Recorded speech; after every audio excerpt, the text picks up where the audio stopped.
धाम देव गणा पितरस्य उपासते तया मध्य मेधयाग्ने मेधाविनं कुरु स्वाहा। ये जिंदगी पथ है मंजिल की तरफ जाने का, जिंदगी नाम है तूफानों से टकराने का, मौत आराम से सो जाने की बदनामी है। ये जिंदगी गीत है मस्ती में सदा गाने का। अरे ना बाबा ना बाबा ना शंकर बाबा बोलता, ना बाबा ना बाबा ना शंकर बाबा बोलता, ना बाबा ना बाबा ना शंकर बाबा बोलता। धीरे धीरे बीत रही रात, धीरे धीरे बीत रही रात।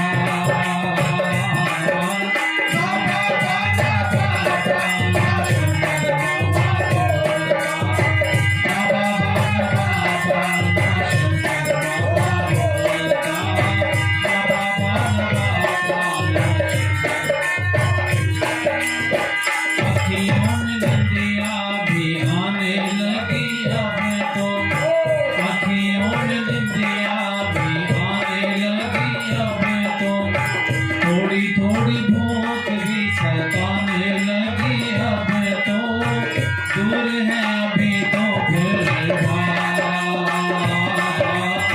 ना बाबा ना बाबा ना शंकर बाबा ओ ना बाबा ना बाबा ना शंकर बाबा। धीरे धीरे बीत रही रात, धीरे धीरे बीत रही रात।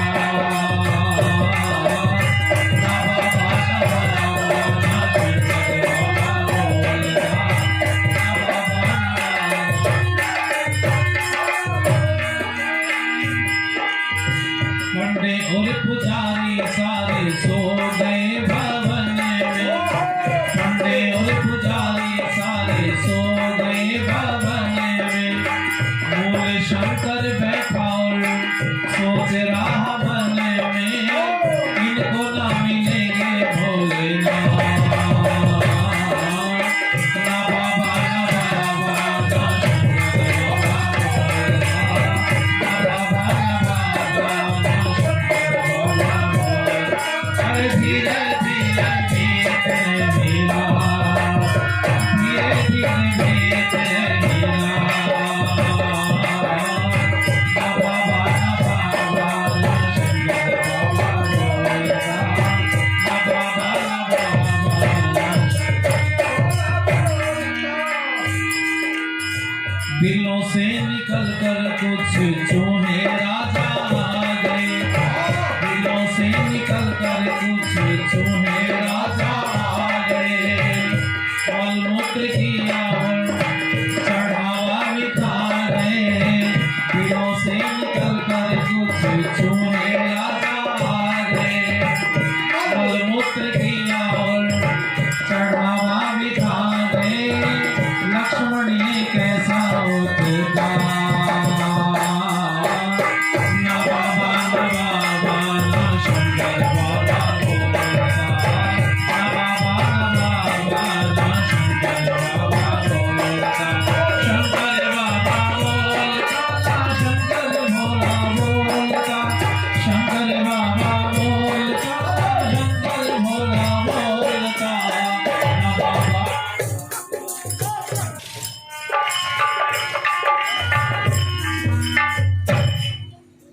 जिनका बड़ा सारगर्भित उपदेश हम सब लोगों ने भी सुना और बड़ी सारी समस्याओं को लेकर के चर्चा की। आदरणीय पूज्य स्वामी श्रद्धानंद जी हमारे बीच में, आदरणीय राजस्थान से उपस्थित हुए मुनि जी, अन्य सभी वानप्रस्थी, आदरणीय हमारे गुरु जी महात्मा कल्याण जी, पंडित वीरदेव जी, जिनका बहुत सुमधुर भजन उपदेश आप लोग सुन रहे हैं, भाई नरेश जी वादन कर रहे हैं और बहुत सुंदर कार्यक्रम का संचालन करके सब विद्वानों को यथावत समय अनुसार बुलवा रहे हैं। शाहजहानपुर से उपस्थित आदरणीय पंडित रामवीर जी हमारे बीच में, जिनके अथक परिश्रम प्रयासों से हमें इकट्ठा बैठने का अवसर मिला, हमारी बहन यशोदा जी, आदरणीय भैया बाबूराम जी, उपस्थित यहाँ सभी धर्मप्रेमी सज्जन, पूजनी वंदनी मातृशक्ति और छोटे छोटे नन्हे मुन्ने प्यारे प्यारे बच्चों। बहुत सारी बातें अभी पूज्य स्वामी जी रख रहे थे और मन ये कर रहा था कि स्वामी जी को हम लोग सुनते चले जाएं, क्योंकि जब जुड़ाव वक्ता का और श्रोता का होता है तो उसमें आनंद आता है। बहुत सारी बातें पूज्य स्वामी जी ने रखी और वो नशे पर और खान पीन पर आकर के अपनी बात को रोक करके गए। मैं प्रयास करूंगा थोड़ी सी बातें जोड़ी जाएं स्वामी जी के साथ में और कुछ स्पष्ट किया जाए आपके बीच में कि क्या करने से क्या लाभ क्या नुकसान होता है। दिन में भी बहन जी ने थोड़ी सी चर्चा की थी। देखो, मादक पदार्थ जीवन को बर्बाद करते हैं। जितने भी नशे हैं, गुटखा है, तंबाकू, जितने बीड़ी सिगरेट शराब आदि आप खा पी रहे हैं, ये बर्बाद कर रहे हैं। और कई तो नौजवान ऐसे हैं कि पूरा पूरा जीवन इसी में बर्बाद हो जाता है, खान पीन में। और संपत्ति को तो छोड़ो, संपत्ति तो कोई इसके सामने मायने रखती नहीं। 100-200 बीघा जमीन क्या करती, रजवाड़े बर्बाद हो गए शराब के चक्कर में। कितने बड़े बड़े लोग थे, जब पीना शुरू किया उन्होंने तो सब खत्म हो गए। इसीलिए भाई ये खाने पीने की चीज नहीं।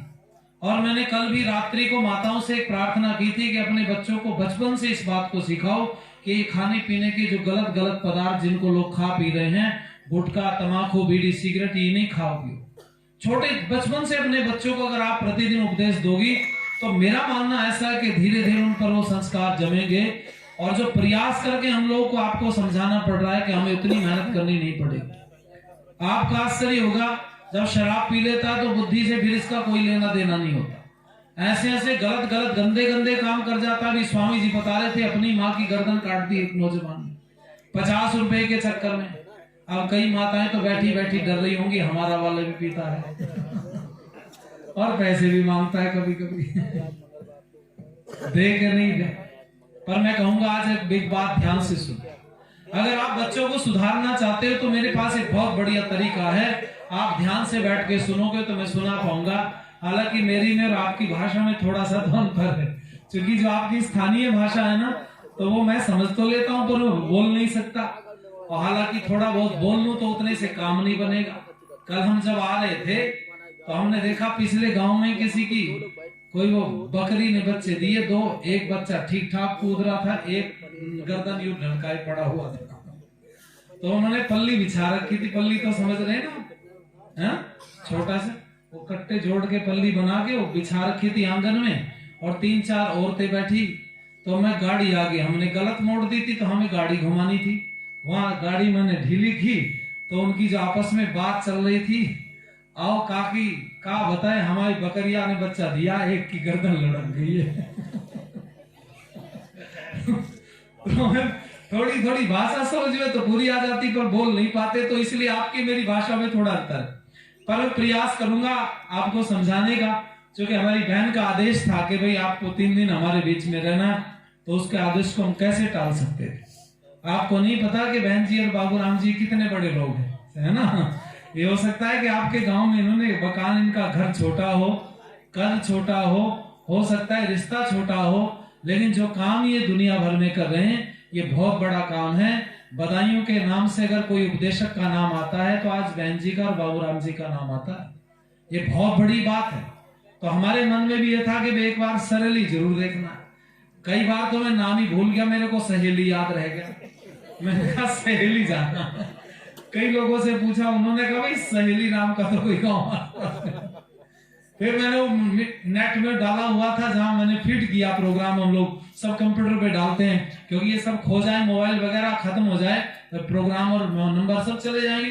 पर इनके जाने से हमारा कुछ बिगड़ता नहीं। आजकल ये मोबाइल वगैरह सब धंधा खत्म हो जाए तो कुछ आईडी पासवर्ड हमारे पास होते हैं जो याद हैं, हम कहीं भी डालेंगे, तुम्हारे मोबाइल में डालेंगे तो पूरा हमारा डाटा सब उसी में आ जाएगा। हाईटेक जमाना हो गया है। तो मैंने उसमें देखा, मैंने कहा ये सहेली नहीं है, सरेली है। बड़ी देर में समझ में आया कि मैंने कहा भाई सहेली नहीं सरेली है। और सरेली के लोग के दर्शन करने थे। और इतनी बढ़िया बात है, कल मैंने रात भूत प्रेत की बात बताई तो बहन जी और बाबू राम जी ने कहा हमारे गांव में किसी पे भूत प्रेत नहीं। चलो जी, खत्म हो गई बात। आज स्वामी जी ने कहा कि भाई वो मछलियां फांसते हैं, तो बाबू राम जी ने कहा हमारे गांव में कोई मछली भी नहीं फांसता। तो सब कुछ मामला ठीक ठाक है, प्रवचन करे तो किस बात का करे। हमारे लिए तो मामला गड़बड़ होना चाहिए कहीं। भाई डॉक्टर की जरूरत कहाँ है? डॉक्टर की जरूरत तो वहां है, हाँ डॉक्टर की जरूरत तो वहां है जहां बीमार हो, और सरेली में सब बढ़िया। और खराब तो हम बिजनौर छोड़ा, एक दो को पकड़ लाते तो उपदेश करते। पर चलो फिर भी भाई कुछ बातें तो आप लोगों को बतानी है। पर मैं फिर भी कहूंगा कि कल मेरे कानों में आ रही थी कि कुछ लोग गंगा में बैठ के पार चले जाते और वहीं शराब तोड़ते और वहीं से गाली देते पुलिस वालों को। क्यों सी गलत है? मैं मेरी बात ठीक है? बोलो जी। अच्छा हाँ ना तो कर दो। देखो भगवान ने तुम्हें धमका के थोड़ी बैठाया किसी ने, तुम तो आराम से आए अपनी मर्जी से। एक गर्दन में जोड़ लगाया भगवान ने, या तो यूं करो या यूं करो। बोलो मेरी बात गलत है क्या? बोलो हाँ जी ऐसे करो, पक्की सही है ना? अच्छा शाम को मैंने एक नाव भी देखी। वो नाव सामान्य नहीं थी। एक आदमी उधर रस्सा पकड़ के चल रहा था, 3 नाव में बैठे थे। और मैंने सोचा पता नहीं ये रस्सा पकड़ के नाव को रोक रहा होगा बहने से, और बाद में पता चला बड़ा लंबा जाल ले रखा था उन्होंने। मैंने कहा भाई ये क्या कर रहे हैं? बोले जल तोरी निकाल रहे हैं। भाई एक तोरी तो हमने कहा बेल पे लगती बाहर, तो ये क्या कर रहे हैं? बोले जल में तोरी लगती है ना, उनको निकाल रहे हैं। समझ रहे हैं ना? मछली फांस रहे थे। खैर फिर भी मैं आप लोगों से कहूंगा कि एक अच्छे व्यक्ति का प्रभाव तो जरूर होता है। और माताओं गलती कहीं ना कहीं हम लोगों से हो जाती बच्चों के निर्माण में। अगर आप बच्चों को संभालना चाहते हो तो मैं जो आज कुछ फार्मूले दूंगा उसको जीवन में अपना करके देखना, तुम्हारी संतान बिगड़ेगी। सबसे बढ़िया फार्मूला यह है कि अपने बच्चों की अगर गलतियां कमियां हैं तो उसको दूसरों को बताना बंद करो। कई लोग मैंने देखा अपने घर में शोर मचाना शुरू कर देती, ये तो इतना निकम्मा है, बदमाश हो गया, सुनता नहीं है, और ये इधर उधर गलत खान पीन में रहता है, उस पागल के साथ घूमता रहता है, उसी के साथ में खाता पीता है, उसने बर्बाद कर दिया, उसने बिगाड़ दिया। इतनी तेज शोर मचाते हैं कई माता पिता, और बाहर आवाज जाती सड़क तक। फिर पक्के बच्चे थोड़े दिन तो सुनते हैं, फिर पक्के हो जाते हैं, फिर जो मर्जी बोलते रहो, फिर वो तुम्हारी सुनते नहीं। मेरे कहने से एक काम सब माताएं बहनें और पुरुष करना शुरू करो। तुम्हारे बच्चे की अगर कमियां गलतियां हैं तो कमरे में पकड़ के बैठ जाओ और धीरे से बताओ, और उसकी अच्छाई है तो दुनिया भर को सब लोगों को बता करके लोग को बताओ भाई हमारे बच्चे में अच्छाई है, हमारा बच्चा बात मानता है, इसका खान पीन गलत नहीं है, इसका व्यवहार गलत नहीं है, और ये हमारे कहे में चलता। ये बातें अगर आप कहोगे माताओं बहनों तो मुझे पक्का विश्वास है हमने बड़े बिगड़े सुधार दी। एक नौजवान मेरे गांव में किसी की बात नहीं मानता था। वो क्या काम करे, 2 लोग अगर बूढ़े पास बैठ गए तो एक दूसरे की कुर्ते बांध दिए बीच में से, जब उठ के चले तो दोनों का कुर्ता साफ फट गया पीछे से। ऐसी बदमाशी करता था। तो मेरे को बताया किसने कि भाई तुम दुनिया को सुधारते हो, उसको सुधारो तो हम भी जाने। हमने कहा ठीक है भाई देखते हैं। तो मैं आपको एक तरीका बता रहा हूं बिगड़ी संतानों को कैसे आप सुधार सकते हो। और नौजवान के मित्र मेरे को मिले तो मैंने उसको कहा, उनके मित्रों से कहा, मैंने कहा तुम सब बुराई करते हो पर मुझे तो बहुत अच्छा लगता है नौजवान, उसमें तो कोई बुराई है नहीं। तो उनके मित्रों ने उसको जाके बताया यार तेरी प्रशंसा कर रहे थे, आचार्य जी मिले थे और वो कहते हैं नौजवान तो बहुत बढ़िया है। तो वो मेरे सामने आया एक दिन, और बाबूराम जी सच बता रहा हूं आपको, किसी को नमस्ते नहीं करता था, पर मेरे को हाथ जोड़ के बोला नमस्ते जी। मैंने कंधे पे हाथ रख के गया, तू तो बहुत बढ़िया नौजवान है, पता नहीं गाँव तेरी क्यों बुराई करता रहता है। बस मैंने इतना कहा। मैंने कहा मेरी दृष्टि में तो तू बहुत बढ़िया है। अब आप एक बात बताओ, जब वो मेरे को मिलेगा तो मेरे सामने सीधा बन के रहेगा या गड़बड़ करेगा? बोलो सारे जन, सीधा बनेगा ना। उसके दिमाग में एक बात आ गई कि ये इसकी दिन की दृष्टि में तेरा सम्मान है, ये तेरी इज्जत करते हैं। और धीरे धीरे यही हुआ। मैंने कहा तू मेरे पास आके बैठा कर, उसने आकर के बैठना शुरू किया, और आज आपको आश्चर्य होगा वो नौजवान हमारे आसपास के गांव में सबसे ज्यादा स्पष्ट बोलने वाला, इतना बढ़िया वक्ता तैयार हो गया है, उसके जैसा कोई बोल नहीं सकता। हजारों लोगों की भीड़ में उसको माइक पकड़ करके आप दे दीजिए, वो कितने सारे लोगों को डील कर सकता है। हजारों कार्यक्रम कर चुका है, कितनी जगह पर यज्ञ करवाने जाता है, कितनी जगह पर संस्कार कराने चला। उसको बहुत कुछ नहीं सिखाया, थोड़ा थोड़ा सिखाया, सब अपने से सीख गया। कटी वस्त्र बांध के रहता है पंडितों की तरह से। बिल्कुल ऐसे लोग उसका बड़ा सम्मान शहर में करते हैं। कहीं हॉस्पिटल में किसी का बिल ज्यादा बन रहा हो तो उसको लिवा के ले जाते हैं, भैया चलना जरा देखना, तो 10-5 हजार रुपए अगर किसी के हैं तो 2-4 में पीछा छुटवा देता। मतलब उसने ऐसे काम इस रास्ते पर चल गया। कारण क्या था? अगर मैं भी उसकी बुराई करता, मैं भी उसको बुरा बताता, तो हो सकता वो हाथ से निकल जाता। पर मैं कहूंगा आप लोगों से, भाई बच्चे अपने हाथ से हमने खुद बिगाड़े, हमने खुद बर्बाद कर दी। एक तो शराब पी के जूस के ठेले पे चला गया, है ना। शराब पी के बड़ी ताकत आती है, वैसे बोलेगा नहीं बिल्कुल भी, जब पी लेगा तो इंग्लिश बोलनी शुरू कर दे, है ना। Don't worry, no problem. मैं देखा एक आदमी पढ़ा लिखा बिल्कुल भी नहीं, और जब शराब पी लेता था तो फिर इंग्लिश झाड़ता रहता था। अच्छा, ये शराब पी के लोग इंग्लिश बोलते क्यों है? मेरी समझ में बात नहीं आई। शराब पीते देसी भाषा बोलते अंग्रेजी। आपको बताऊं इस प्रश्न का उत्तर? तो देखो, हमारे भारत में शराब आई अंग्रेज से। किससे आई बोलो? अंग्रेज शराब पीता था ना, तो अंग्रेज दिन में चुप रहता था, बिल्कुल नहीं बोलता था, पर शाम को जब 2-4 पैग लगा लेता था तो बोलता रहता था, वो अंग्रेजी बोलता था।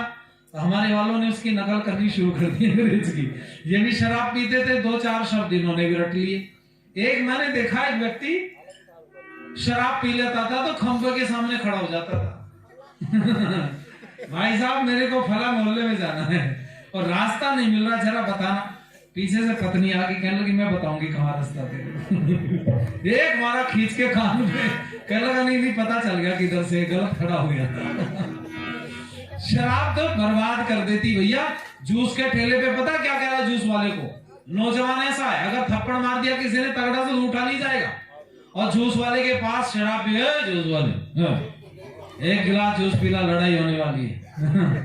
हमारा लड़ाई हो भैया, जूस पी रही आपकी भाषा में बोले आदमी। तो जूस वाले ने जूस पिला दिया, 1 गिलास, जल्दी जल्दी उसने शराब पी रखी है। 1 गिलास जूस पिलाया, पीने के बाद में फिर कहने लगा हमारी लड़ाई होने वाली है, 1 गिलास जूस और पिला। उसने फिर पिला दिया। फिर तीसरी बार कह रहा हमारी लड़ाई होने वाली, जूस पिला दे। जूस वाले ने कहा भाई साहब और भी ग्राहक है, इनका भी नंबर आने दो, तुम ये तो बताओ तुम्हारी लड़ाई कब होगी? कहने लगा जब तू पैसे मांगेगा तब होगी लड़ाई। तो पैसे नहीं मांगता, तेरा मेरा कोई झगड़ा, कोई लड़ाई नहीं। मैं कहूंगा माताओं बहनों से, आइए जरा मेरी गीत की लाइनें सुनिए और आनंद लीजिएगा, आप लोग को अच्छा लगेगा। अरे वीर शहीदों की कुर्बानी के अफसाने भुला दिए। बहुत पुराना गीत है। आर्य सभ्यता संस्कृति के दीप सुहाने बुझा दिए। अरे भारत माँ के सपने सुहाने सब मिट्टी में मिला दिए। अरे राम का मंदिर बना नहीं पर धर्म के मंदिर बना दिए। राम का मंदिर बना नहीं पर धर्म के मंदिर बना दिए। अरे राम के मंदिर बना दिए, राम के मंदिर बना दिए। राम का मंदिर बना नहीं पर धर्म के मंदिर बना दिए।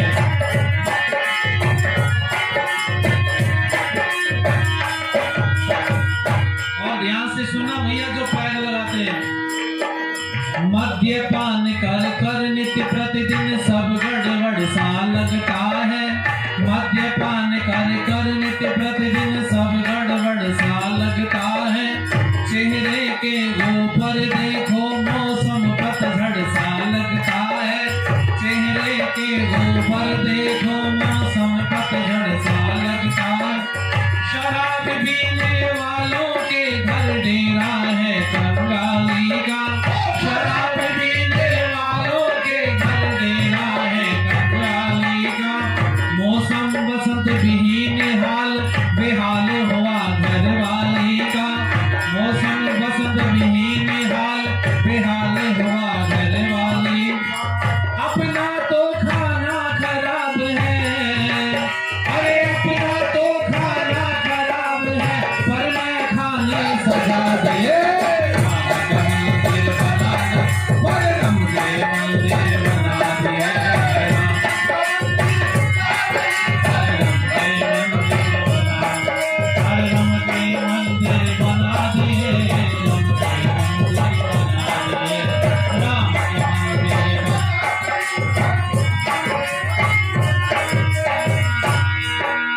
विश्व गुरु जग प्रसिद्ध भारत था पावन उपदेशों से। विश्व गुरु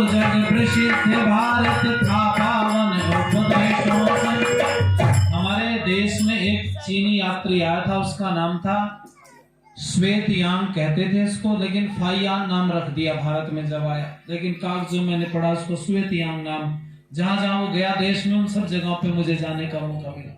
तो माताओं पता है उसने क्या लिखा? उसने अपने देश चीन में जाके कहा भारत में दूध की नदियां बहती हैं। लोगों ने पूछा भाई दूध की नदी कहीं बहती होगी, ऐसी भी नदी कोई है दुनिया में जहां दूध बहता हो? तो उसने दूध की नदी क्यों लिखा? तो मुझे कहीं पढ़ने के लिए नहीं मिला इसने दूध की नदी भारत में क्यों लिख दिया। इतना तो लिखा भारत में दूध की नदियां मिलती है। तो उससे पूछा कि क्यों? तो उसने कहा जब पानी मांगा मैंने हर घर से तो दूध आया, पानी की जगह माताएं लोटा भर करके लाई, तो उसने लिख दिया दूध की नदी बहती है। पर मैं बताता हूं उसने क्यों लिखा, क्योंकि हमारे यहाँ पर वो बाबा जी बैठे थे, चले गए क्या? वो फलाहारी दुग्धाहारी बाबा जी है ना, फल खाते हैं दूध पीते हैं, मतलब अन्न नहीं खाते। दोपहर को बहन जी ने बताया 2 महात्मा रहते हैं गांव के अंदर। तो जब जाता था ना उसको प्यास लगी थी फाइयाम को, तो घर के आगे यूं हाथ करता था ऐसे, समझ गए आप? पुराने जमाने का स्टाइल था, यूं पानी मांगने का। आदमी जब यूं करता था तो आदमी लाता था भाई पानी पीने ऐसे। तो वो जब घरों में आकर के यूं हाथ करता था तो माताएं बहनें पानी नहीं लाती थी। उनको लगता था पानी पीना होता तो प्याऊ पे चला जाता, ये बेचारा दूध पीता होगा, रोटी खाता नहीं होगा। तो लोटा घर से भर के लाती थी तो दूध का लेकर के आती थी। इतना घी दूध भारत में होता था। और मैं आज आपको बताऊं भारत कौन सा देश था? ये हम गरीब नहीं थे सदा से। ये जो निर्धनता है ना हमारे पास में माताओं, ये निर्धनता नहीं थी। घरों में सोने चांदी के हमारे पात्र होते थे, बर्तन, और गहनों की तो छोड़ो, आप कोई गिनती नहीं थी किसके पास में कितने। क्या माताओं बहनों को गहने रखने का शौक नहीं था। ये शौक तो चढ़ाई अब है जब हमारे पास में सोना नहीं। जब सोना होता था तब तो स्वर्ण को आभूषणों को माता बहनें कभी विशेष अवसरों पर पहनती थी, और वो 10-5 ग्राम नहीं पहनती थी, वो 1-8 किलो पहनती थी। समझ गया? विशेष आभूषण पहनती थी। ये तो भारत सोने की चिड़िया था, बर्बाद हुआ। और मैं आज आपको लेके चलूं मथुरा। मथुरा में महमूद गजनबी ने जब लूटपाट की ना, तो ध्यान देना, तो मेरे पास बैठ के गड़बड़ करोगे तो कैसे काम चलेगा बताओ? हाँ कोई बात नहीं, अभी चुप हो जाएगी, समझदार। ये सारी समझदार हैं सरेली वाली बहनें। गड़बड़ तो हमारे बिजनौर की है। हाँ हमारे यहाँ है सारा गड़बड़ मामला, यहाँ सब ठीक है। अब मत गड़बड़ करना। और इनकी सबसे बड़ी गड़बड़ ये है, यूं रख के मुंह, ये IS जैसा आतंकवादी मुंह ढक लेते हैं ऐसे, पता नहीं क्यों होते। ठीक से आइयो चुप, यूं मुंह करके फिर पीछे गड़बड़ करते रहो दूसरों के। सीधे बैठो, ठीक है ना? समझदार बच्चे हो तुम लोग। देखो मैं तो तुम्हारी कितनी बड़ाई करता हूँ माताओं की। सारी दो दिन हो गए सारी सभाओं में तुम्हारी प्रशंसा करने पर लगी, और तुम ही हमारी टांग खींचो। तो गड़बड़ बात नहीं भाई। सुनो सारी माताएं बहनें, जब जी मैं कहूंगा आप लोगों से कि जब महमूद गजनबी आया ना भारत में, तो वो गजनी से आया था। एक गजनी जगह है अफगानिस्तान में। वो लूटपाट करता था, और वो लुटेरा क्या काम करता था? उसने भारत में राजाओं को नहीं लूटा, उसने मंदिरों पर नजर डाली। उसने देखा भारत के मंदिरों में कितना सोना चांदी है। वैसे आपको बताऊं, मंदिरों में आश्रमों में सोना चांदी नहीं चढ़ाना चाहिए, तो पागलपन है। क्योंकि सोना तो महत्वपूर्ण वस्तु है, और उसको वहां रखना चाहिए जहां उसको कोई रक्षा कर सके। तो भगवान को क्या इन सब चीजों की जरूरत है?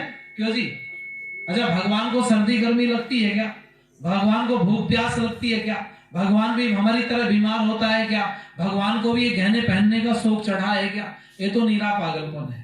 परमात्मा ने तो ये सारी चीजें हमें दी हैं। अगर परमात्मा को जरूरत होती तो हमें काय को देता? ये मुनि जी ने दोपहर को हमारा उत्साहवर्धन कर दिया। मुनि जी ने तुरंत उधर से रुका नहीं गया मुनि जी से, और आके तुरंत 50 रुपए मुझे दे दिए। अच्छा एक बात बताओ, अपना खर्च ना चलता और आवश्यकता से कम होते पैसे, मान लो इनको जरूरत 500 रुपए की और 500 ही होते इनके पास, तो मुझे देते क्या? बोलो हाँ बहुत बढ़िया, शाबाश, बच्चे समझ रहे। बोले नहीं देते। जब तुम्हारे पास जितने पैसे हैं उतने की तुम्हें जरूरत है तो मुझे काहे को देंगे? और अगर परमात्मा को इन सब पदार्थों की जरूरत होती तो दुनिया में हमारे उपयोग के लिए ना देता। परमात्मा ने हमें दिया ही तब है जब उसको इन पदार्थों की कोई जरूरत बोलो नहीं। भरा पड़ा है संसार में, इसलिए सोने चांदी पर नजर थी। महमूद गजनबी जब मथुरा में आया, माताओं बहनों धर्म प्रेमी सज्जनों, आश्चर्य की बात आपको बताऊं मैं, उसने एक दिन में 105 मंदिर लूट लिए शुरू में। कितने पंडे पुजारियों की गर्दनें काट दी, और 105 मंदिर जब लूटे तो 100 मंदिरों से चांदी की मूर्ति उसको मिली और 5 मंदिरों से सोने की मूर्ति मिली। एक मूर्ति का वजन कितना था तो सुनो, 10 ग्राम सोना खरीदने जाते हैं ना अपन लोग, कितने रुपए का हो गया 10 ग्राम सोना आजकल? 50 तो मान ही लो, है नहीं, 50,000 रुपए का है 10 ग्राम सोना। अगर आपको 1 किलो सोना मिल जाए तो सोचेंगे हमें काम धंधा करने का जरूरत, भैया हम तो पड़े पड़े खाए हैं क्यों जी? लेकिन सुनो भाई, महमूद गजनवी ने जो 100 मूर्ति चांदी की और 5 मूर्ति सोने की ली ना, एक मूर्ति का वजन कितना था तुम्हें बताऊं? एक मूर्ति का वजन लिखने वाला लिखता है, अल बरूनी नाम का लेखक था, वो तारीख हिंद नाम की पुस्तक में लिखता है, महमूद गजनवी का हिस्ट्री इतिहास लिखा, वो कहता है एक मूर्ति का वजन 4 से 7 मन के बीच था। एक मन में 40 किलो होता है और आप 5 मन लगा लो, 7 मन भी ना लगाओ, 5 मन की एक मूर्ति थी, यानी कि 5 चौक 20, 200 किलो, 2 क्विंटल की एक मूर्ति थी। पहले दिन उसने 100 क्विंटल चांदी लूटी और 10 क्विंटल सोना लूटा। तुम सोचो, 10 क्विंटल बता रहा हूं, इतने सोने में तो कई देश बिक जाएंगे। और सुनो, यहां तक नहीं रुका, पहले दिन 105 ऊंटों पर सामान लाद करके गजनी भेज दिया गया, 105 मंदिर लूटे और 22 से 26 दिन तक रोज लूटती रही मथुरा। कितना सोना चांदी गया होगा? 22 दूनी 44, यानी कि 450 क्विंटल, 450 क्विंटल तो चांदी ले गया भारत से। आप सोचो, और कितना दुनिया भर का सोना लग गया, इतना बर्बाद भारत को कर गया। और केवल यही थोड़ी लूटा, कन्नौज लूटी, मथुरा लूटी, बनारस को लूट करके ले गया, और उसके बाद में सबसे अंतिम में अगर कहीं पहुंचा तो सोमनाथ में पहुंचा। मैंने पूरी हिस्ट्री पढ़ी इसकी, मेरे पास 3,500 किताबें। ध्यान देना, जब इसको मैंने पढ़ा इसकी लूट को, तो भारत में इतना सोना चांदी सब लूट लूट करके गजनी ले गया, और वो भी कहां सुरक्षित रख पाया, उससे फिर यूरोप के देश ले गए सब लूट लूट करके, वो सब यूरोप में चला गया। ये जो अमेरिका, इंग्लैंड, जापान, ऑस्ट्रेलिया, दुनिया भर के जो देश हैं, इन देशों में जो इतनी चमक धमक है, कहां से गई? भारत से चली गई अफगानिस्तान, और अफगानिस्तान से लूट करके वो भारत का जो सोना चांदी हीरे जवाहरात था सब वहां चला गया। लेकिन 4,500 वर्ष पहले तक, महाभारत काल के बाद तक, आपको बताऊं, महाभारत में दुनिया भर ने हमें सब कुछ दिया था। जब हम राजा होते थे तो पूरी दुनिया पर हमारा राज्य होता था, तो पूरी दुनिया के राजा हमें कर देते थे। समझ गए आप? इतना बड़ा देश, ऐसी स्थिति भारत की कभी हुई, और आज भारत दाने दाने के लिए मजबूर हो गया। आज जो सोने की चिड़िया था वो लोहे की चिड़िया नहीं है। अगर आपको 1-8 क्विंटल लोहा खरीदना पड़े तो बेचारे गरीब आदमी को तो वो भी सोचना पड़ता है, कहां से लाएंगे, कैसे इकट्ठा करेंगे। 2-2 रुपए पाई जोड़ करके इकट्ठा करता है। क्यों बर्बाद हुआ भारत? उसके पीछे कारण जानते हो? उसके पीछे कारण था पाखंड, अंधविश्वास। अगर अंधविश्वास और पाखंड ना होता और मेरे देश की माताओं के हाथ में सोना होता तो घर में छुपा छुपा करके रखती और भारत आज फिर भी समृद्ध होता। लेकिन वो पंडित पुजारियों ने झूठ बोल करके, बहका करके तुम्हें पागल बना के वो सोना चांदी सब मंदिरों में रखवा दिया, और मंदिरों में रखने के बाद में सब वहां से लूट गया, लूट करके पूरा बर्बाद हो गया। इसलिए ध्यान दीजिएगा जरा, मैं गीत की लाइनें बोल रहा था कि विश्व गुरु जग प्रसिद्ध भारत था पावन उपदेशों से।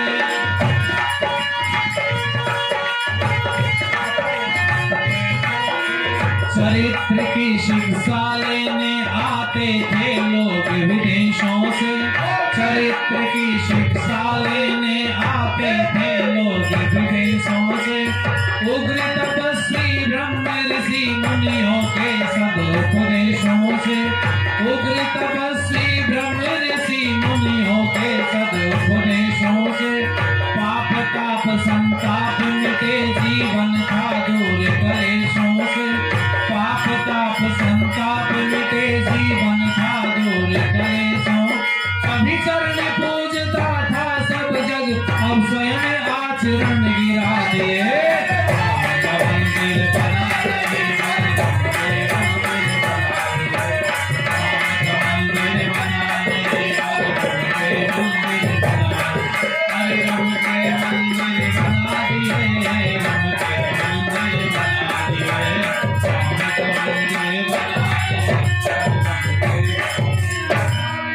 इसलिए सावधान होइए और फिर से भारत समाज बर्बाद होने के कागार पे बैठा है। आज ही कौन सी संभल गई माताएं बहनें, कोई आके बहका के चला जाता घर में। कई लोग हाथ देखने वाले होते हैं और यूं हाथ देखते हैं और माताओं को बहका जाते हैं घर में। माताएं हाथ दिखाती हैं उनको बेचारी, और बेचारी जैसी अपने आप है उस पर भी वैसे ही विश्वास करे बैठी है।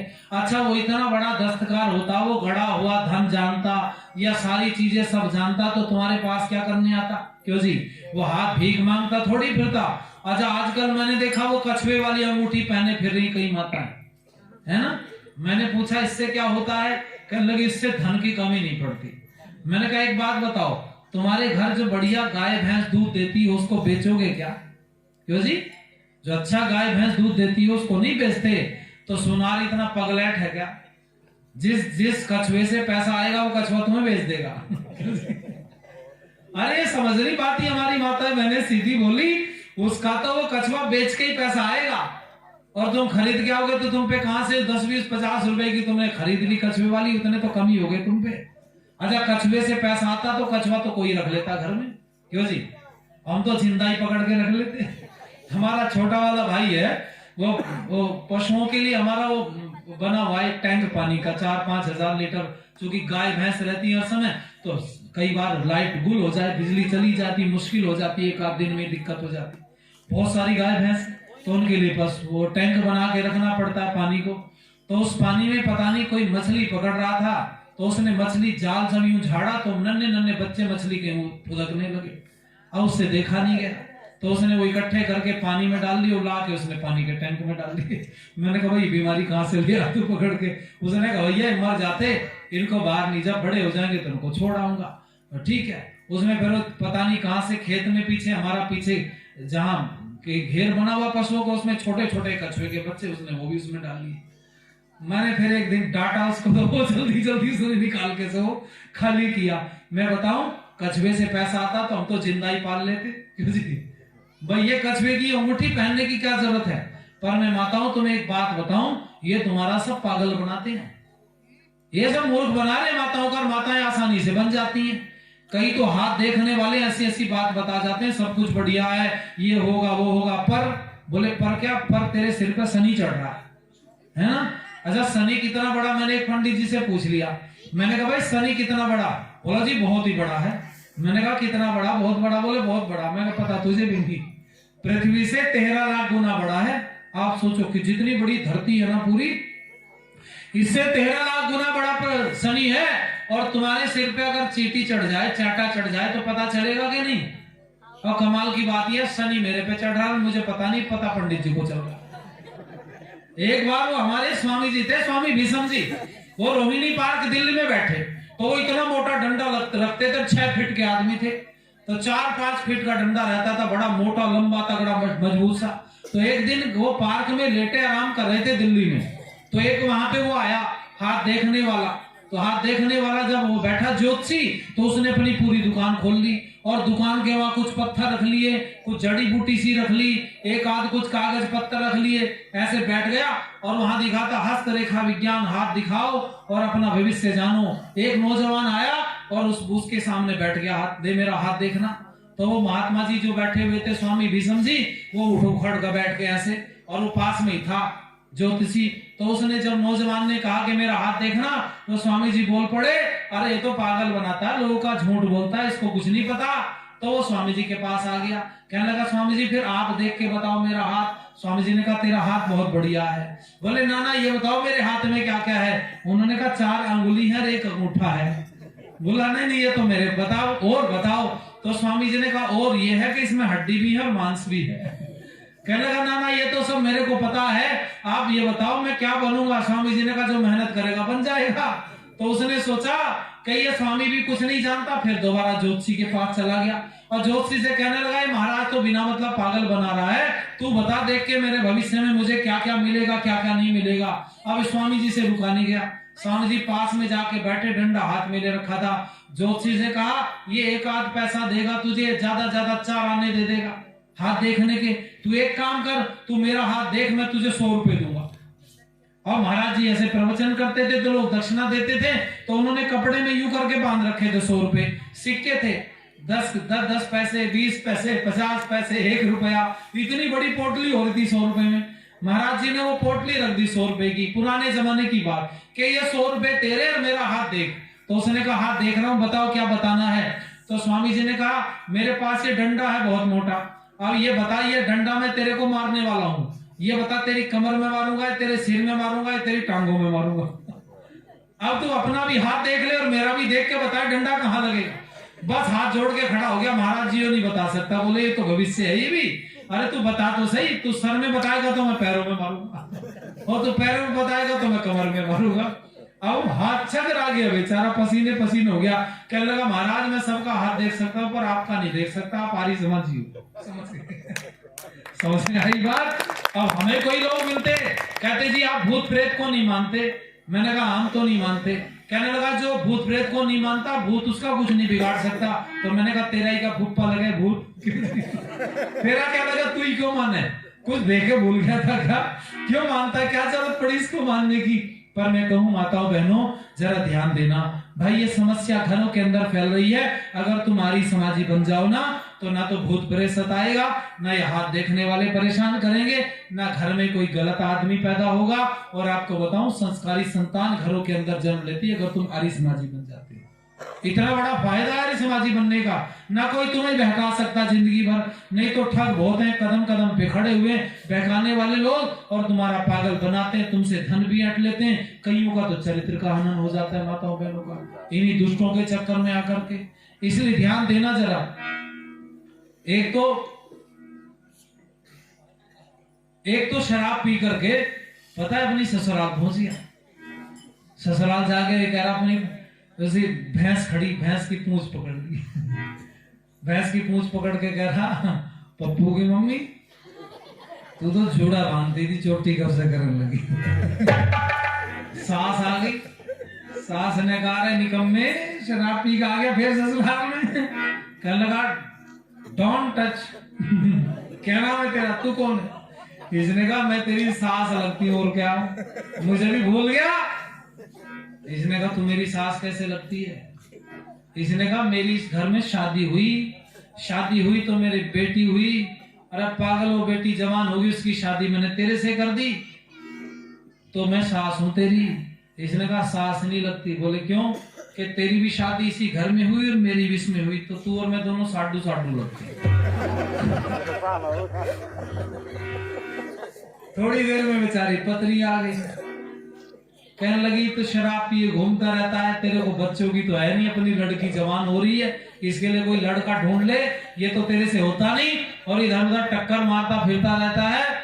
इसने कहा अच्छा। इसने पता है क्या कहा, इसने कहा लड़की कितने साल की हमारी। बोले लड़की की उम्र हो रही है 22 साल, अब इसकी शादी के लिए लड़का ढूंढ। बोले कितने साल का, कि भाई 25 साल का तो लड़का हो या 26 साल का, इतना तो हो 24, 25, 26 साल का, भाई 2, 3, 4 साल का अंतर तो होना चाहिए, है ना, बेटी में और बेटे में दोनों में। तो उसने कहा इतने साल का ढूंढ ले। आंख मसल के बोला अच्छा अगर ना मिले 26 साल का तो तेरे साल के 2 ढूंढ लो। पर मैं कहूंगा माताओं जरा आनंद लेना।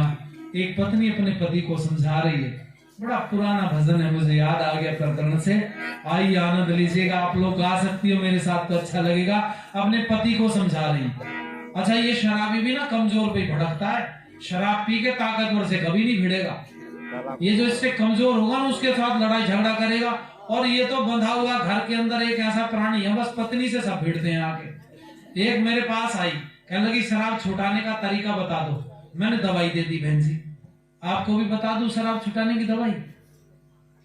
हाँ ना तो करो। ये वाले तो चुप बैठे, बोले तो दुश्मन है हमारा।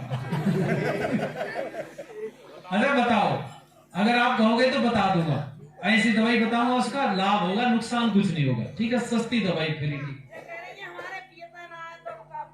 भैया सरेली में तो हम गलत फंस गए। शराब भी ना पीता। चलो भगवान की बड़ी कृपा है, लेकिन कोई आगे पीछे गड़बड़ करता हो तो उसके लिए तुम्हें तरीका बता रहा हूँ, समझ गए आप। आपको फिटकरी जानते हो आप, लाल रंग की फिटकरी आती है, बहुत बढ़िया तरीका है, ना तो नुकसान देगा कुछ। और उसकी भी देखो, ये शराब अंदर से निकोटीन जब चढ़ जाता है ना शरीर में तो वो शराब मांगता है। जैसे बीड़ी वाले को ना अंदर से उड़ेक लगती है, ऐसे चाय वाले को भी कई बार जब चाय का आदी हो जाता है ना तो उसको चाय के समय पे चाय चाहिए। तो इसमें निकोटीन नाम का एक पदार्थ डाला जाता है जो नशों में धस जाता है। तो माताओं बहनों, ये पहले इसके इलाज के लिए अपन लोग, हम आयुर्वेद की कुछ कुछ दवाइयों जानते हैं, बहुत इलाज करते हैं, हमारे पास में बड़े लोग आते हैं। तो आपको एक दवाई बता रहा हूँ 10-20 रुपए की, लाल वाली फिटकरी ले आना 50 ग्राम, कितनी बताई मैंने? हाँ, 50 ग्राम फिटकरी को बढ़िया पाउडर बना लेना और 50 कागज के इतने बड़े बड़े टुकड़े फाड़ फाड़ के रख लो लाइन से, समझ गए आप? और उस पे बराबर बराबर पुड़िया बना लो, 1-1 ग्राम की एक पुड़िया बनेगी, समझ गए? 50 ग्राम हो गई। एक पुड़िया को सब्जी में डाल करके खिला दो, वो स्वेच्छा से भी खा ले, कोई दिक्कत नहीं। जो छोड़ना चाहता है तो उसको उसमें डाल करके उसको खिलाओ। और मैं आपको बताऊं, 30 पुड़िया जब शरीर के अंदर चली जाएंगी तो 31वीं की जरूरत नहीं पड़ेगी। हमने बहुत प्रैक्टिकल किया, बड़े आसानी से छूट जाएगी। इसके अलावा एक और मैं आपको घर का नुस्खा बता रहा हूं, है ना भाई, ये चीज अच्छी नहीं है। और जो छोड़ना चाहते हैं तो उनका हम धन्यवाद करेंगे। कल तक अगर कोई व्यक्ति ऐसा आए जो कहे भाई मैं नशा करता था या मैं शराब पीता था या तंबाकू खाता था, इसको छोड़ दूंगा, तो उसका हम धन्यवाद करेंगे और यहाँ से स्वागत कराएंगे सभी विद्वानों से उसका। पर एक और मैं अपनी माताओं बहनों से एक बात कहूंगा, देखो आपके पास अजवाइन होती है ना, 100 ग्राम अजवाइन लेनी है, उसको कूट लेना बढ़िया से किसी चीज से, इमाम जिस्ते वगैरह में, और कूट के 1 लीटर पानी में डाल दो शाम को, और भीगी रहने दो पूरी रात, और सुबह को उसको उबालो। उबालने के बाद में जब उसमें से 250 ग्राम उड़ जाए पानी, यानी कि 1.25 लीटर रह जाए, तो उसको फिर कपड़े में छान करके एक बोतल में रख लो, कांच की बोतल अगर मिल जाए तो उसमें भर के रख लो। और सुबह सुबह उस व्यक्ति को, जिसको नशा हो, तो उस जो नशा करता हो उस व्यक्ति को सुबह खाली पेट, मतलब आधा कप लगभग उसको आपको देनी है। खत्म होने से पहले दोबारा बना लो, तीसरी बार बना लो, ऐसे बनाते रहना, ठीक है? कोई बहुत महंगी दवाई नहीं है, आप इसको पिलाना शुरू करो, उसका अंदर से अपने आप ही मन हट जाएगा, वो शराब की तरफ से हट जाएगा, उसको कोई दिक्कत परेशानी भी नहीं होगी। ये भी एक हमारे पास में दवाई है। और भाई इनसे भी कोई ना माने तो फिर हमारे पास बाद में मिलना अकेले में, फिर हमारे पास बहुत बढ़िया इंतजाम है। एक आई है मेरे पास में, कहने लगी मेरा पति तो पी के, शराब पी के मारता मेरे को। मैं कहा वो कमजोर सार, तू तगड़ी है, तेरे से पता नहीं तू कैसे पिट के आ जाती उससे। कहने लगी पति परमेश्वर होता है। मैंने कहा परमेश्वर पति वही तो होता है जो खान पीन जिसका ठीक हो, जो शराब पी ली वो तो राक्षस है, वो कहाँ परमेश्वर है। इसने नीचे गिरा के मारे 2-4 घुटने दबा के बढ़िया से कूट दिया बहन जी। फिर मेरे पास उसको सवेरे को पकड़ के लाई, कहने लगी इसकी जरा सी दवाई दे दो, इसको दर्द हो रहा। मैंने कहा तूने क्या किया, क्या कांड कर दिया? कहने लगी बकवास कर रहा था, रात को मैंने पीठ के नीचे गिरा के कूट दिया बढ़िया से। पर मैं कहूंगा भाई पति पे हाथ तो उठाना नहीं चाहिए, ये तो मैं आपको नहीं कहूंगा, पर ध्यान देना, इलाज करो, प्रयास करो, समझाओ अपने पति को। और पतियों से भी मैं कहूंगा भैया देखो, तुम जो तंबाकू खाते हो ना, कईयों को मैंने देखा, कल मेरे पास बड़ी तंबाकू की आ रही थी, मैंने देखा कि नौजवान सुबह चला गया, वो हमारे बीच में नहीं शायद, उन्हें तंबाकू खा रहे थे कई। मेरी आपसे भी प्रार्थना, भैया ये खाने की चीज नहीं, ये जो तुम तंबाकू थूकते हो ना, इससे शरीर में कितनी कमी आती है, तो ध्यान देना, सबसे बड़ी कमी तो हमारे बल पुरुष की आती है। शुक्राणु खत्म हो जाते हैं शरीर के, और लार खत्म हो जाती है। और लार की आपको बताऊं, जब लार खत्म हो जाती है तो भोजन पचता नहीं ठीक से, जो तुम खाओगे फिर गैस बनेगा, पचेगा नहीं, और फिर शरीर बर्बाद होता चला जाता है। और आपको बताऊं, तंबाकू छोड़ करके बहन जी ने एक बहुत बढ़िया फार्मूला दिन को आज आपको दिया था। बहन जी ने कहा था अगर तुम पुड़िया छोड़ दो 10 रुपए की, तो एक बच्चे को आप इंजीनियर, प्रोफेसर, डॉक्टर बना सकते हो, समझ गए? एक पुड़िया छोड़ करके। अरे 10 रुपए की पुड़िया खाते हो, और ये 10 तो बहन जी आपने कम जोड़ लिया हिसाब, ये तो ऐसे भी होंगे 50-50 सटक जाते हैं पूरे, 50-50 रुपए खा जाते हैं। कई नौजवान मुझे मिला, वो चम्मच से खाने लगा था, मैंने कहा मैं उसने का चम्मच के बिना, उसका मुंह इससे ज्यादा खुलता ही नहीं, मेरा पूरा खुल जाता, देखो है ना, उसका तंबाकू खाए तो इतना सा खुले जरा सा। मैंने कहा भाई क्या होगा, बोला दिन भर तंबाकू चबाता रहता है, इसका नाम है गुटखा। क्या नाम है इसका? मैंने कहा ना इसका नाम बदलो, इसका नाम रखो गुटथू। दिन में थूकता रहता, रगड़ रहा, सुरती दिखा रहा, फुर्ती। ये खाने की चीज है क्या? आपको बताऊं, कायमगंज चले जाओ, तुम जो तंबाकू खाते हैं ना, इनको बताऊं कायमगंज चले जाओ, और कायमगंज में जाके पता चलेगा तुम्हें तंबाकू कैसे बनता है। उपदेशक तो हमारे घूमते रहते हैं। मेरे को एक बार 5 दिन रहने का मौका मिला, तो मैंने फिर वहां कार्यक्रम दिया नहीं, उन्होंने बुलाया बहुत मुझे कायमगंज वालों ने, आसपास के क्षेत्र में, पर मैं इसलिए नहीं गया क्योंकि वहां 95% लोगों को टीबी है, और उसका कारण यह है कि वहां तंबाकू की फैक्ट्रियों में से उसका डस्ट उड़ती रहती है, घर घर तंबाकू की फैक्ट्री है, तो डस्ट उड़ती, डस्ट नाक में जाती तो फेफड़ों में जम जाती, तो उससे टीबी हो गई बहुत लोगों को। 95% मतलब वहां के डॉक्टर जो है वो भी टीबी के मरीज हैं। तो मैंने भाई, फिर मैं तो गया नहीं, पर मैंने एक नजारा देखा बहन जी वहां मैंने जी यहाँ आ जाएंगे भैया, सरेली वाले बुलाई है तो हम आ जाएंगे। तो सुनो भाई, मैंने देखा माताओं बहनों और पुरुषों से भी कहूंगा, जो तुम बढ़िया बढ़िया फटकी लगा लगा के खा रहे हो ना, ये कितनी बढ़िया चीज है। तो मैंने देखा बहन जी, वहां लैट्रिन बनवा दी सरकार ने, पर लोगों को आदत नहीं लैट्रिन में बैठने की। वो कहाँ जाते? खेत में। अब खेत है नहीं कोई, मतलब अगर इतनी सी भी जगह किसी की बची है तो वहां भी तंबाकू का पेड़ घुसा रखा लोगों ने। तंबाकू का पेड़ बैंगन के पेड़ की तरह होता है, और वो काट काट के उसके पत्तों की छटाई करते रहते हैं, वहां डालते रहते हैं। फिर बाद में उनको सबको जेली से इकट्ठा करके फिर फैक्ट्री में जाता है, मतलब एक भी पत्ता नहीं बचता। और खेत में जगह इतनी सी भी नहीं होती, सब में पत्ते बिछे पड़े रहते हैं। तो पूरे गांव के लोग पत्तों पे ही जाते हैं शौच करने। समझ गया? पूरे गांव के लोग शौच करते हैं पत्तों पर तंबाकू के, और वो तंबाकू फिर फैक्ट्रियों में जाता है, फैक्ट्री में से पाउच में पैक हो जाता है, और पूरे कायमगंज की लैट्रिन में लोग फटक फटक के खाते हैं। मेरी बात गलत हो तो जाओ एक बार प्रैक्टिकल करना, जरा सी भी गलत हो तो। मैं झूठ मूठ की बात नहीं बोल रहा। आप कहो तो मैं फोन पे बात करा दूंगा आपकी। अच्छा, आपके गांव में भी लैट्रिन बन गई है खूब, है ना? तो क्या प्रयोग करने लगे लोग? अभी भी खेतों में बहुत जाते हैं। तो कायमगंज में तो तंबाकू का इतना बड़ा नशा है, लोग इतना तंबाकू लगाते हैं, मतलब खाली जगह है ही नहीं, बस फिर लोग खेत में ही घूमते रहते हैं। मैंने देखा वो पत्ते से पत्ते, बस इतनी है भगवान, इतनी गंदगी मैंने देखी, और गंदगी सब फैक्ट्रियों में। तो मैंने कहा भैया, पूरे गांव की लैट्रिन उड़ रही है, तो हम काहे को प्रवचन करेंगे? क्या बात है। तो मेरे को बहन जी वो याद नहीं आ रहा वजन, पर आइए कुछ गीत की लाइनें जो बहन जी बोल रही, 2 लाइनें गा लेते हैं, उसके बाद में देखेंगे। आप लोग गाइए मेरे साथ कि हमारे देश की महिमा बड़ी निराली है,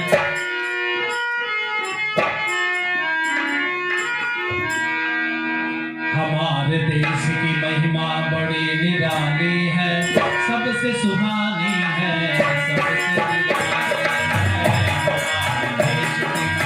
देश की महिमा बड़ी निराली है,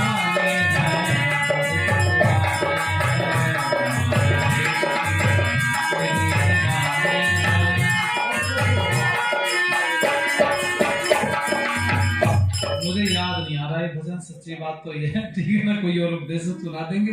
बस कुछ मैं कह के पीछे को हटूंगा माताओं बहनों, कि अपने पति को समझा रही है कि शराब पीनी छोड़ दे।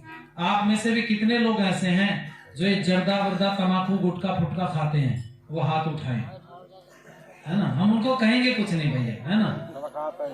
1 2 मतलब एक ही हाथ उठाए। आपका धन्यवाद, आपने सच बोलने की हिम्मत की। और मेरी प्रार्थना है भैया, कोई ऐसे भैया भी है कि हमारे जो संकल्प लें कि हम आज के बाद में इस गंदगी को नहीं खाएंगे, हम छोड़ देंगे। इसको छुटाने का भी मेरे पास एक तरीका है। सौंफ को तवे पे भून लेना बढ़िया से, और काली ना हो, लाल हो जाए जब, तो उसमें थोड़ा सा नींबू छिड़क करके और उसमें काला नमक थोड़ा सा डाल के हल्का हल्का सा उसको सुखा के रख लो डब्बे में भर के। दिन भर उसको थोड़ा थोड़ा सा तंबाकू की तरह खाना शुरू कर दो, आपको आनंद आएगा, भोजन भी पचना शुरू हो जाएगा, और उसका जो रस आता है उसको अंदर पीना शुरू कर दो। बढ़िया तरीके से आपका शरीर स्वस्थ हो जाएगा, बीमारी खत्म हो जाएगी। कोई है ऐसा जो व्यक्ति संकल्प ले कि भाई मैं आज के बाद इस सब चीजों का सेवन नहीं करूंगा, ये ठीक नहीं है। बात तक आपके पास कल तक अवसर है, कल तक सोचेगा, जल्दबाजी कुछ नहीं, क्योंकि जितनी जल्दी छोड़ देता आदमी उतनी जल्दी फिर पकड़ लेता। तो हम तो इस पक्ष में है नहीं कि जल्दबाजी के, पर देखना भाई, अच्छे समझदार लोग वो होते हैं जिनको पता चल जाए गड़बड़ को, फिर छोड़ देना चाहिए। इसलिए कि मान जाओ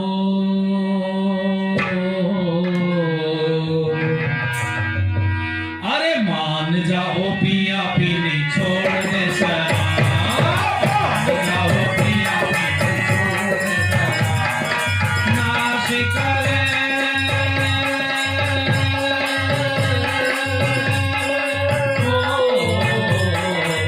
नाश करे दारू हो,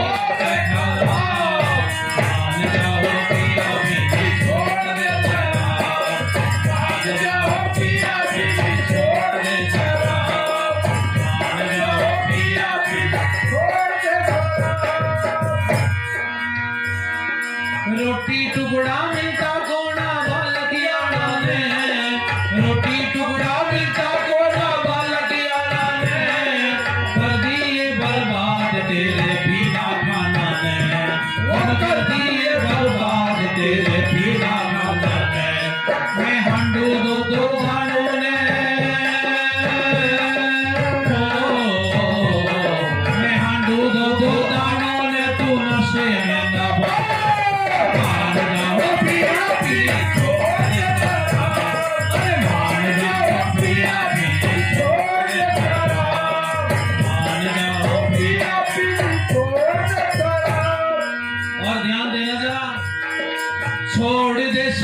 किसकी ध्वजा पड़ेगी, वो बैठ के कुसुम में किसकी ध्वजा पड़ेगी। नारी और नर की,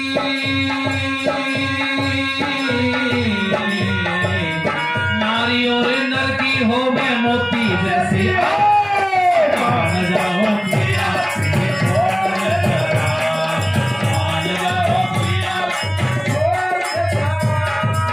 बसना बसाना चाहो अब गुण करो दूर, बसना बसाना चाहो अब गुण करो दूर।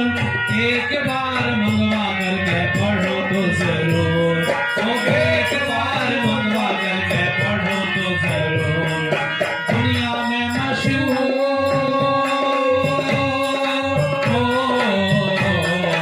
दुनिया में मशहूर सत्यार्थ प्रचार, दुनिया में मशहूर मंगल वैद की गीता। मान जाओ प्रिया प्रिय छोड़ चला, मान जाओ प्रिया प्रिय छोड़ चला। नाश करे